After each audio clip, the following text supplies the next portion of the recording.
Kasaragod M P Rajmohan Unnithan സ്വന്തം പാർട്ടിയുടെ പിന്തുണ പോലുമില്ലെന്ന് CPIM. കഴിഞ്ഞ ലോക്സഭാ തെരഞ്ഞെടുപ്പിൽ പ്രത്യേക രാഷ്ട്രീയ സാഹചര്യത്തിന്റെ ആനുകൂല്യത്തിൽ കടന്നുകൂടിയതാണ്. MP എന്ന നിലയ്ക്ക് ഉണ്ണിത്താൻ പരാജയപ്പെട്ടുവെന്നും CPIM ആരോപിച്ചു.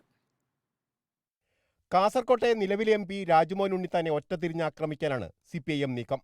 മുന്നണിക്കും പാർട്ടിക്കും അകത്തെ പ്രശ്നങ്ങൾ CPIM ഉണ്ണിത്താനെതിരെ പ്രചാരണായുധമാക്കും.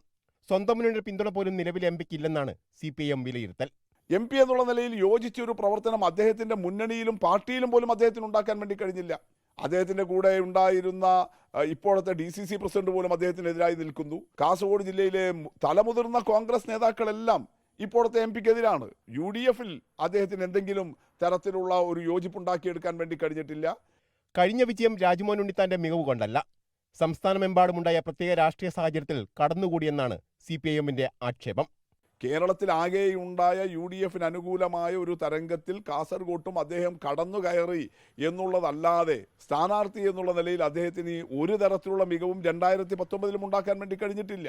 ഈ കഴിഞ്ഞ 5 വർഷത്തെ അദ്ദേഹത്തിന്റെ പ്രവർത്തനം MP എന്നുള്ള നിലയിൽ ഒരു തരത്തിലും ഈ മണ്ഡലത്തിലെ വികസന പ്രശ്നങ്ങൾ, ജനകീയ വിഷയങ്ങൾ ഇതൊന്നും ഏറ്റെടുക്കാൻ വേണ്ടി കഴിഞ്ഞിട്ടില്ല.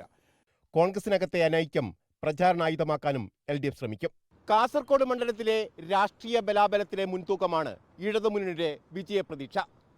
നിലവിലെ MP രാജ്മോഹൻ ഉണ്ണിത്താന് പാർട്ടിയുടെ പിന്തുണ പോലുമില്ലെന്ന് പറയുന്നതിലൂടെ UDF പ്രവർത്തകരുടെ ആത്മവിശ്വാസം തകർക്കാനും CPIM ലക്ഷ്യം വയ്ക്കുന്നു.